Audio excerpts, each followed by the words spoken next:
Hey everybody, this is Dacia and welcome. Thank you so much for joining our webinar.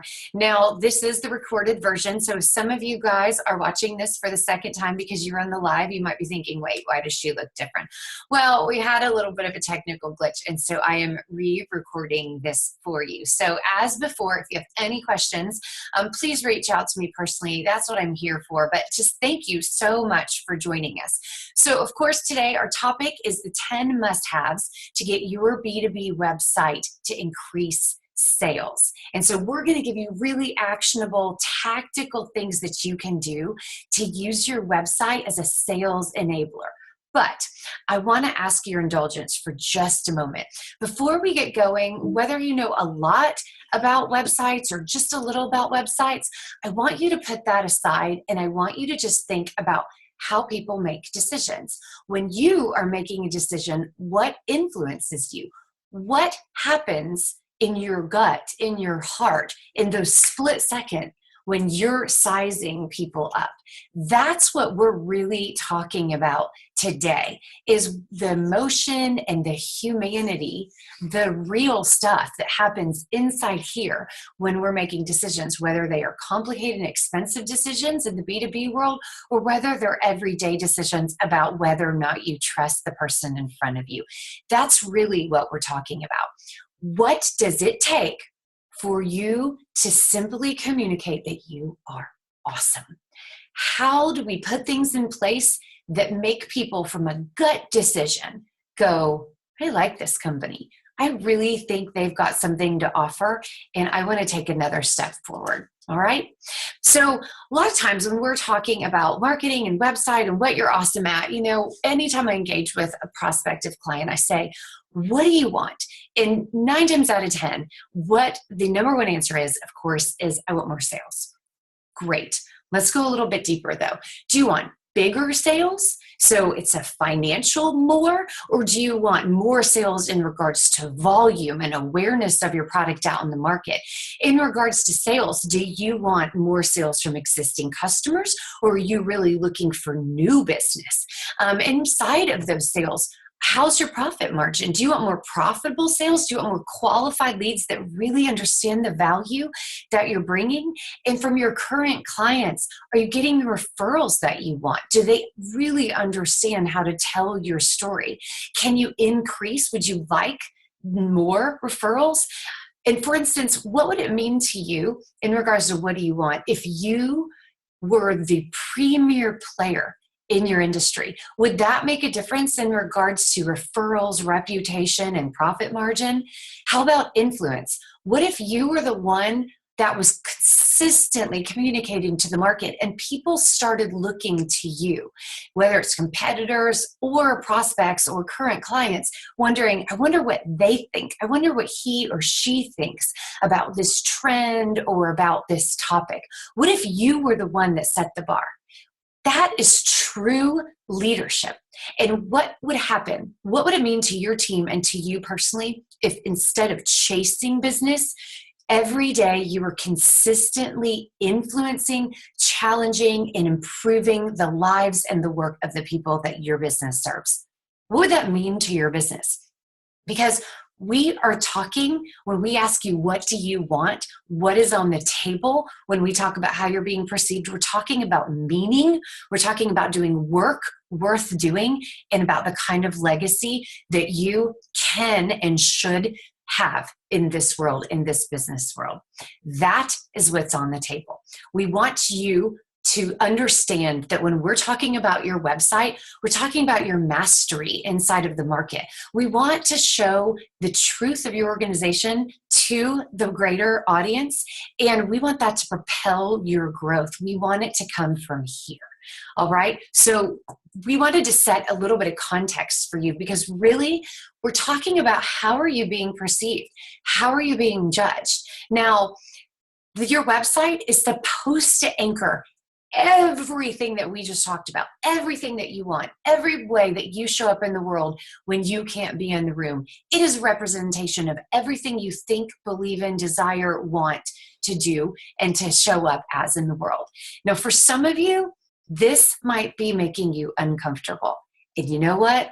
I'm glad, because this is how things are judged. And you've got to really understand how people interact with you and what is fodder for them making decisions. Your website, every single engagement, all of your brochures, any of your referrals, everything that's out there that's representation of you or your company is fodder for assessments, gut judgments, snap decisions about whether or not you are worthy of someone's business, whether you are capable of delivering what you say you are. So without further ado, before we jump in, actually I said without further ado, but one more point I want to make about this actually.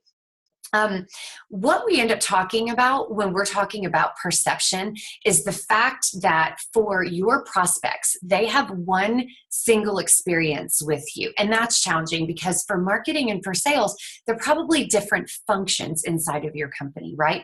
But for your prospect, they are going through one single experience. And so while getting sales and marketing on the exact same page and on the same team is a challenge, it's definitely a challenge worth solving. So from a statistical standpoint, consider a few of these.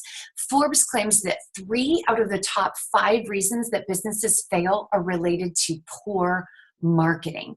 And in the business to business world, this marketing piece, what happens before they meet with you, before you are actually in the room with them, let's talk about that. B2B buyers, on average, 94% of them are doing and conducting online research before they engage with a salesperson. 84.3 of them check every single vendor website before they engage with a salesperson.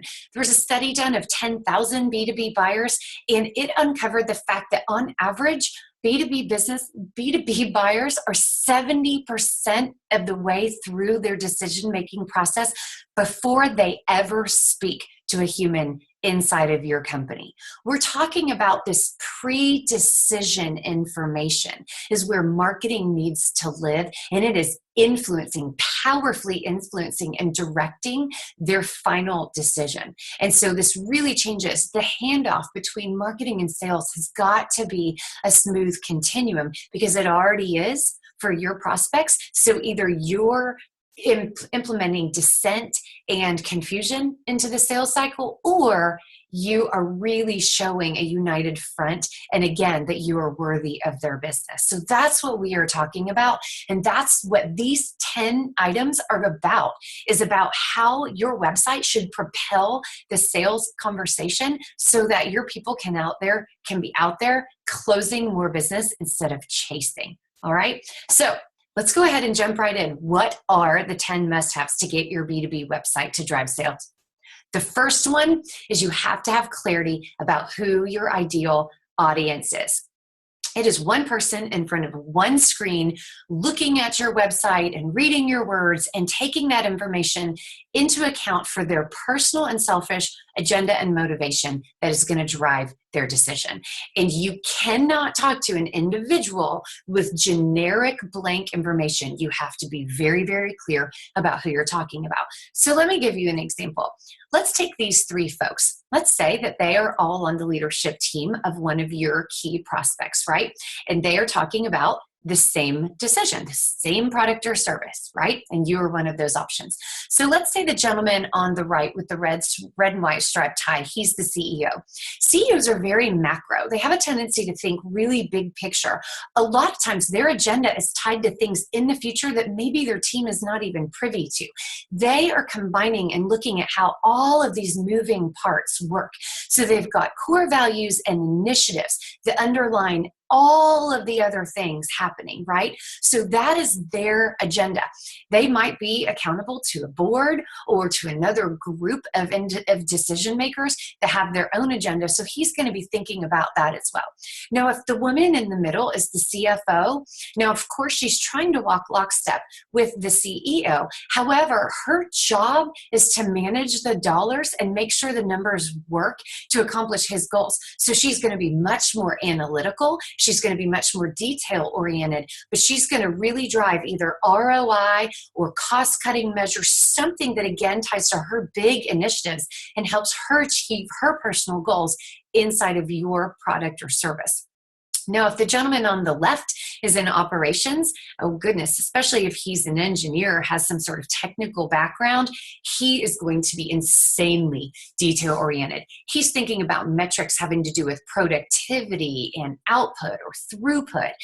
He is figuring out how can we do better, deliver better, improve quality, anything like that. So he's really going to want to drown in the nuts and bolts of what you have to offer, and that's going to be his linchpin, and how he's making decisions is what happens and how does it relate to how they do business. This is 3 different people, 3 completely and totally different agendas, same exact decision, same exact company. You must have clarity about who you are speaking to. And the thing about it is some of these people, and actually I take that back, all of these people can say no. Which one of them in your scenario can say yes? Because it's typically only 1 or 2 people, and that's who you need to be talking to. So what happens when you have a generic message is this is what you make your prospects feel like. And this is not good. No one likes to feel invisible or unrecognizable, where you are not listening and paying attention to the details and like the specifics that are related to them. You cannot speak to this person because this person is non-existent and cannot give you business, right? And also what happens when you speak to your audience like this is exactly what you look like to them. You are completely forgettable when you do not specialize in your audience, all right? So what does it look like when you do have clarity about your buyer persona? The gentleman that you see on the screen is named Michael Hyatt. He's a leadership expert. And so his focus is, one of his primary audiences are C-level executives, and what he knows about them, because he does a lot of research on them and what they care about, is that one of the major issues for executives today is that work-life balance. So instead of talking all about him or talking about his product or service or what you can buy from him, in his headline, he immediately goes straight to the heart of the matter. He doesn't call them by name. He doesn't go into anything really about him except some trust building information. Make more time for what matters most. He intuits what's already in their mind. He is selling something to them that they are already buying.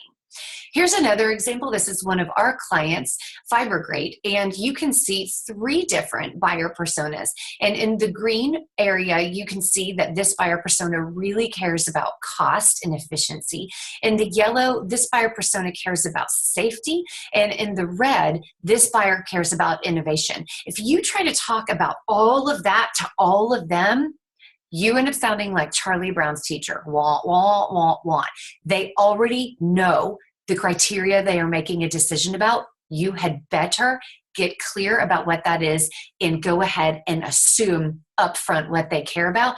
And this is your business. This is your specialty. You are probably capable of doing that, but it just takes the time to really dive in there. All right.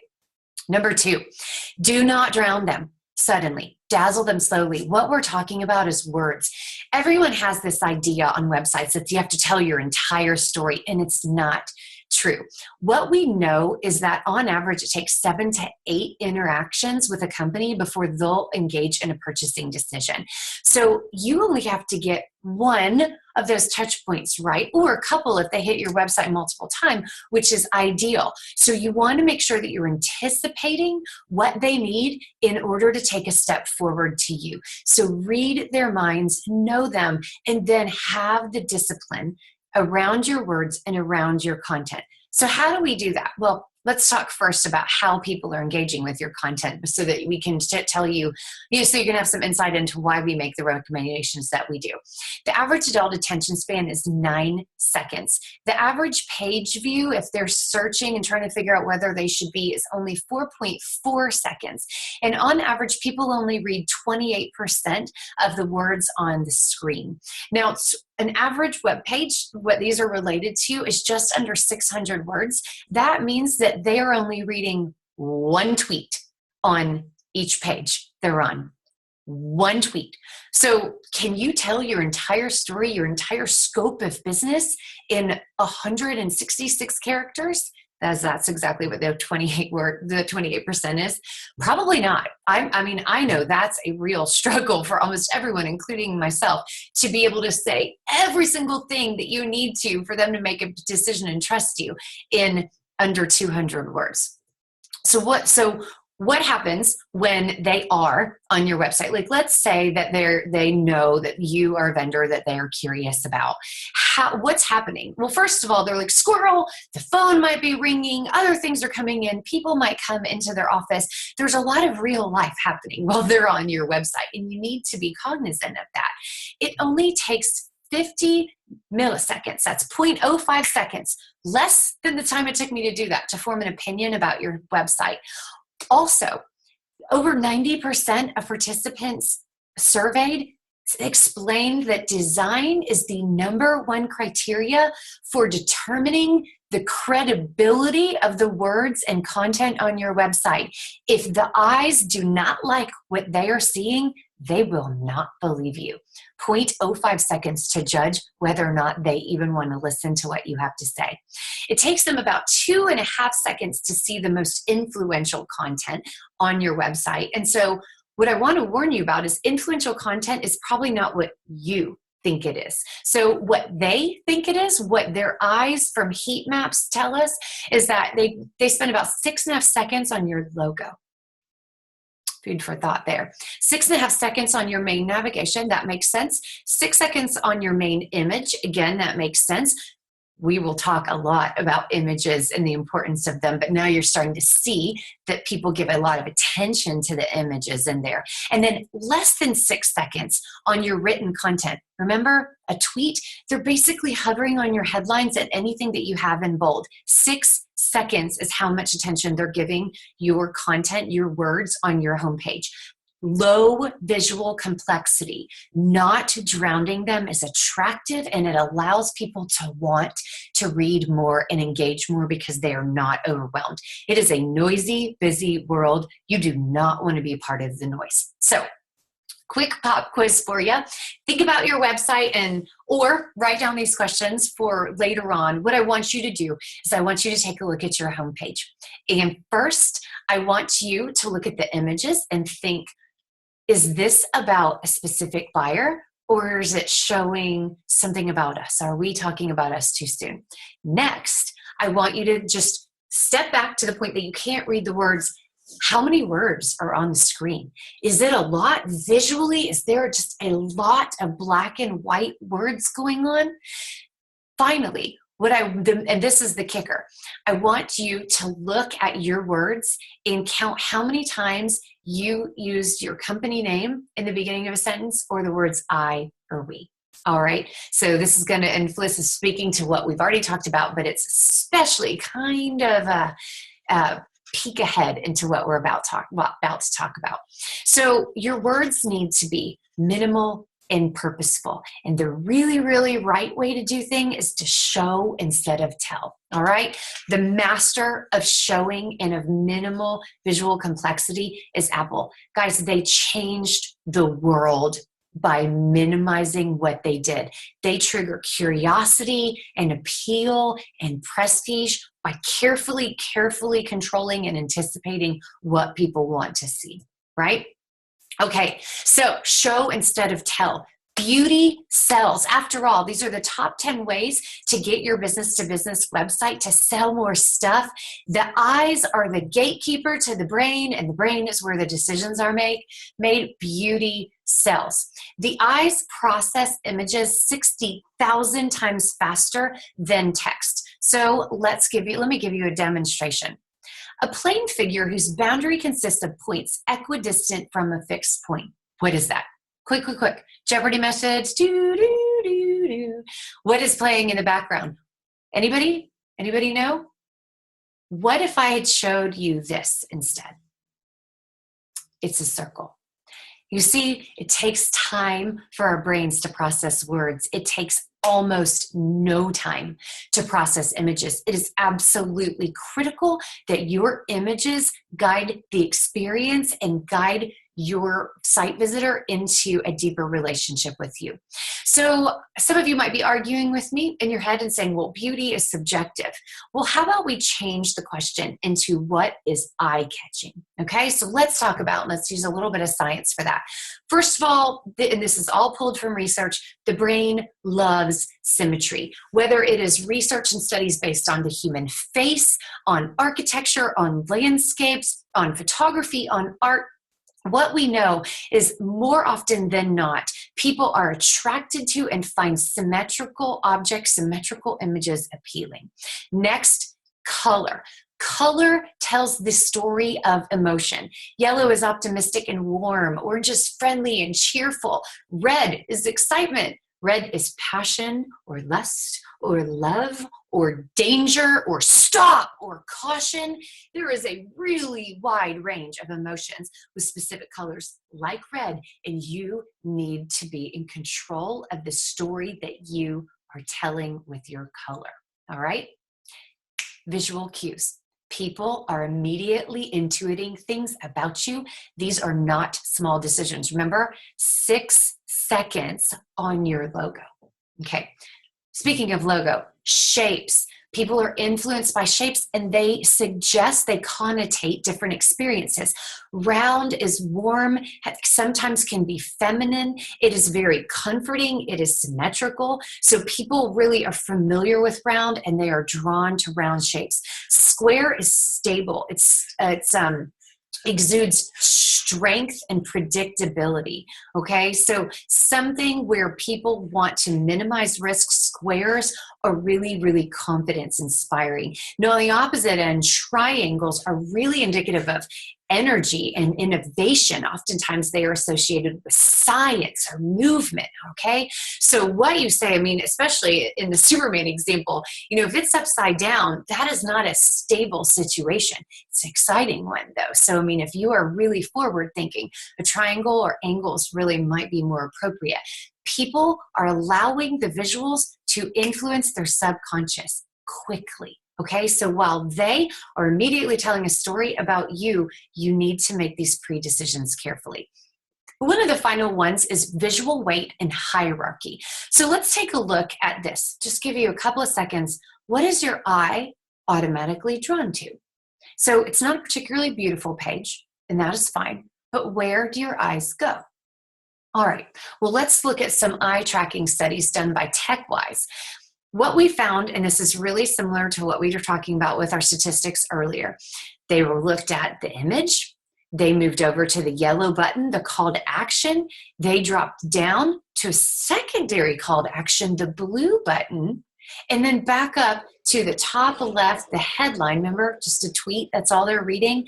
All of those words on the page, and they barely gave them a glance. They just continued to move between these 4 items of interest, the ones with visual weight. The picture, like I said, the brain, the eyes are drawn to pictures. And a little bit of insight, let me go back one. This yellow call to action here, it was originally blue. So by changing the button to yellow, they dramatically improved conversion and inquiry and started driving leads simply by a small change. The same thing was true of this submit button down here. You see how it's a slightly different blue color than the rest? It's because it grabs the eye. The eye notices things that are different and it immediately starts cataloging, oh, that must be important, and it pays attention to dissonance. And so we want to be able to use that to your benefit. All right.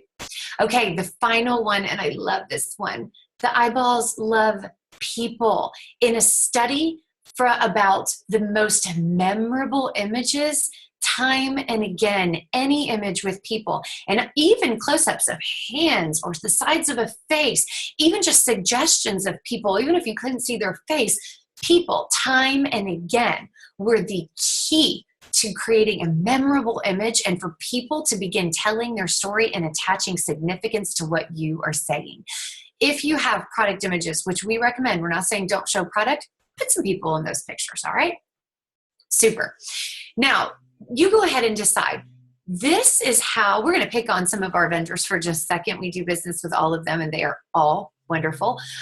So these are some local printers, but why I'm doing this is because this is how you are being compared with your competition. Your website is being put up side to side with your competitors. So how do you differentiate between these? They have very similar services. I mean, they do have some differences, but what story immediately do you tell yourself before ever reading their words or ever engaging with them? You're pre-deciding about them, and others are pre-deciding about you. So that one is an important one. Thank you for allowing me to spend lots of time on it. Let's get into number 4. Be of service. People love to buy, but they hate to be sold. You are an expert in your industry. You know how to help them get a better deal, make a better decision. You have the time and the focus to help them and teach them what they don't know, but what they need to know in order to make a decision that furthers their goals or reduces their risk. Go ahead and teach them how to make a better decision. Do not start by talking about yourself. You must answer what's in it for them. So let me tell you a story, a conversation I had with a prospect the other day. They have a really, really technical piece of service and software that they sell. And they sell to very smart people. And they were immediately on their website jumping into the technical information. Now, we deal with a lot of technical information. I think I'm a little bit of a smart cookie on a good day.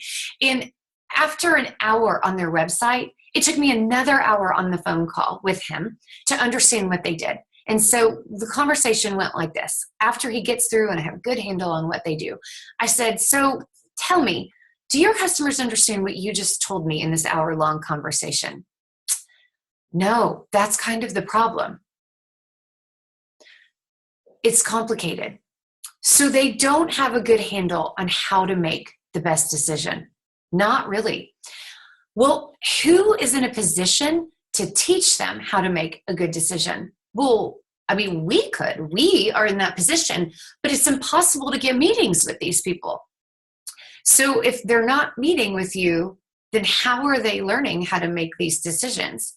Well, I assume they get their information online or, maybe from some other people that they know, but there's really no clear place for them to go to learn about this.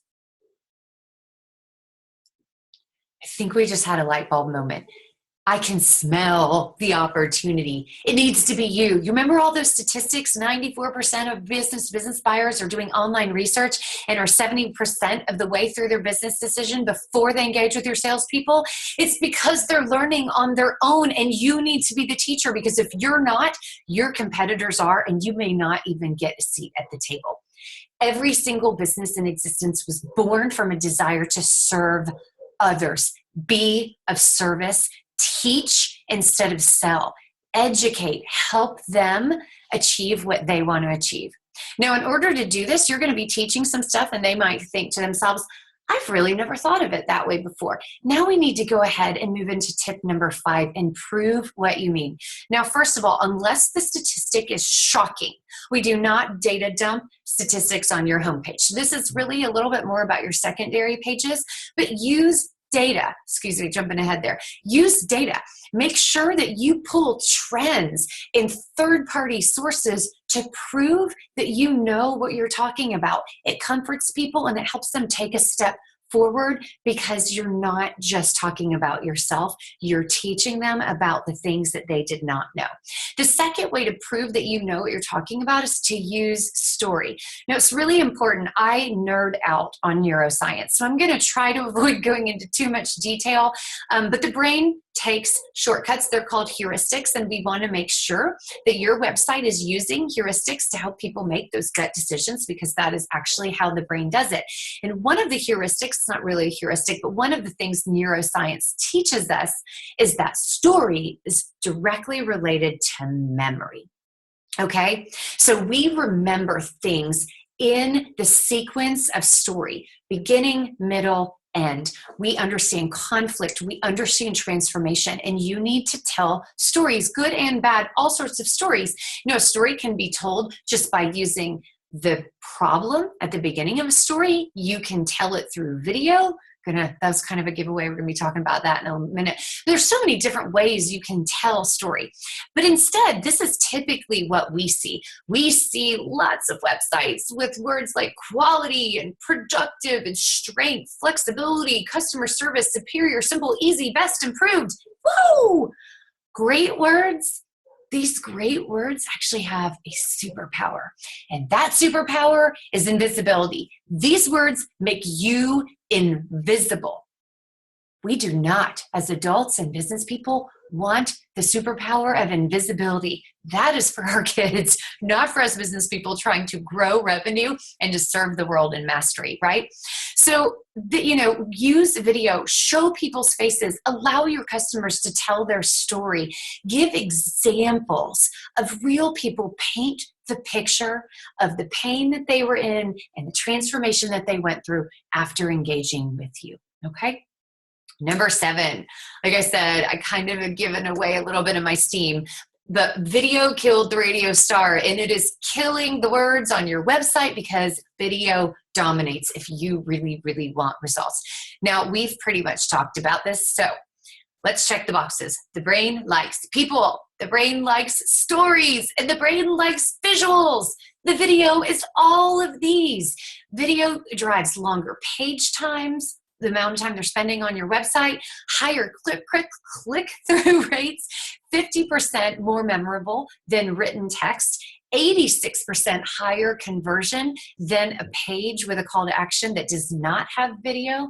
And it inspires more confidence in buyers, especially of physical products, if they have seen a product demonstration via video versus written description. They have a significant amount more confidence going into that final purchasing decision. All right, we are getting down to the end, and I'm saving some of the best for last. Number 8, include a call to action. Tell them what the next step is and what they can expect for you. This is hands down the number 1 problem that we see in business-to-business websites. So I don't know if this is going to come through. Help me. Help me. Help me. Help me. Help me. Help you. This is exactly what your prospects are screaming at you to do. Make it easy for them to do business with you. Make sure that they know what the next step is. You do not go on a first date and ask a girl to marry them. You do not go on a first meeting and ask them to give you their money. You know that there are distinct, separate steps that they have to take. Remember, statistics show us that on average it's 8 steps before they'll make a purchase decision. What's the next step? Be cognizant of what the next step is and tell them what it is. Give them a way to engage with that next step. Use calls to action. Call to action, side note, is not only contact us or request a bid. A call to action can be watch this video, download this white paper, take this assessment, schedule a free trial. I mean, there are so many different ways. It can simply be click on this next page, check out our case studies, but anticipate what they need and then put it on purpose on your website with a clear call to action and serve them. All right, we want you to form a relationship. So calls to action, great calls to action with super valuable information. So let's say that you have done all of these things that we're talking about. Your website is appealing, it's visually interesting, it triggers curiosity, draws them in, you're serving instead of selling, you're doing all of these wonderful things. People are more likely to want more from you. So if you put a call to action in, and especially has some valuable content that helps them achieve their goals or remove their pains, put a form on your website, allow them to give you their email address and just kind of say, I'm interested in what you have to say. And build your list so that you can continue a conversation with them. That is lead generation. All right. So, and then side note, shorter the form, the more likely that you're going to have a higher conversion rate. Okay. Forms, if you do a squeeze page, they need to be really, really simple. You want it to be very, very clear. You don't want a high level of complexity. You don't want to put too many visual squirrels on there that they would move away. So once you're preparing an offer, the simpler and more straightforward you get, the better. All right, number 10 is my absolute favorite. So I forgot to mention this earlier in regards to stories. There are two key strategies to amazing differentiation. Most companies talk about what they do. Some really good companies talk about how they do it. How is the story? How did this come to be? How did the transformation? Give examples of what your processes, your culture, your customer service look like. How is a great differentiation strategy because those details make you believable. But the creme de la creme of differentiation is to show people why you care. Why do you bother doing what you're doing? This is the absolute biggest opportunity, especially in the business-to-business world out there. We put on our suits or our poker faces and we talk about logic and numbers and metrics and processes and really formal ways to make decisions. But at the end of the day, we're still human and we want to do business with people that care about us, that have a passion for what they do and that are fun and exciting to work with, because probably you're going to have a higher level of delivery and mastery with somebody who gives a damn. So what I'm challenging you to do is to lay it out there, dig deep. Why did you go into this business? Why do you wake up every day really trying to bring your A game? I want you to care more. I want you to go big, and I want you to be awesome. Be willing to show the truth and the emotion and the humanity behind doing what you do. Okay, so where do you go from here? There is a lot to consider. So some of you might have already received this email. If you haven't, if this is the first time and you did not see this come through, you are supposed to get a freebie since you signed up for this webinar. And it is a planning sheet. So we really want you to write this down. It is a way to actually work through these top 10 best practices that we've just given you and think about how they apply to you specifically. So totally free, and just to thank you, because I want to see your business grow and I want you to use this information, okay? I love to talk, but I really, really want to make sure that you're getting something out of this. Also, second freebie that you should receive in the email, but if not, contact me, Dacia at themarketingblender.com. We have a white paper that gives all of the statistics that we have talked about and is really a deep dive into the background about why this is. So for instance, if you're a marketing manager or if there's other people on your team that have input in regards to your website, this is great information to start the right conversation about how to get your website selling things and how to make good decisions moving forward with your website. All right.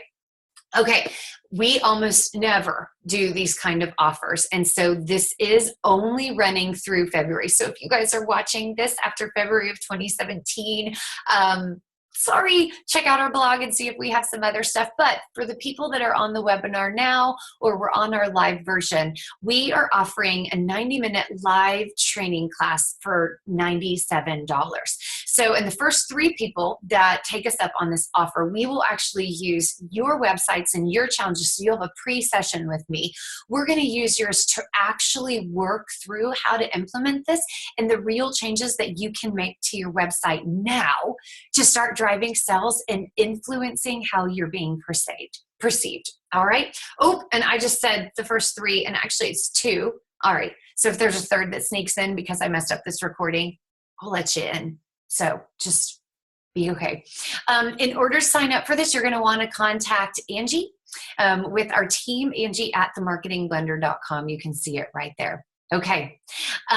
Also, if you are, and this is really not an also, it's a finally, if you know that you're looking at doing a new website, that you're in that consideration and decision-making stage with a website redesign, I have a couple different freebies that I want to toss into you to increase the appeal, hopefully, that we have for wanting to earn your business. Free marketing audit of some of your sales tools. as I mentioned before, your website is supposed to drive the sales conversation. So let's keep that going. We want to actually map out how your website is being used inside of your sales conversation. And then we want to make sure that your other stuff is continuing that back and forth conversation between marketing and sales. And so we're going to go ahead and audit and give you specific recommendations around your sales tool.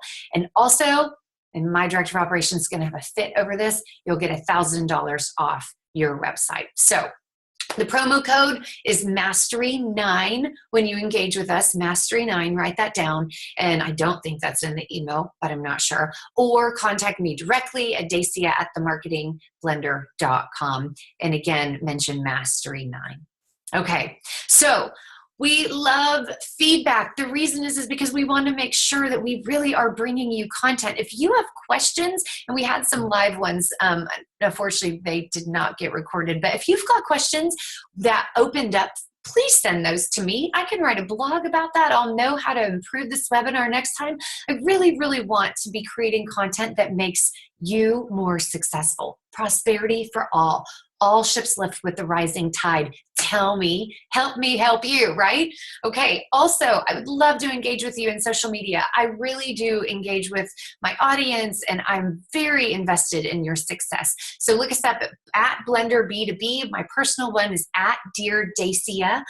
You can find me at LinkedIn. You can see that link, and you can also find our Facebook page, which just has so much fun, shareable content. I love our Facebook page.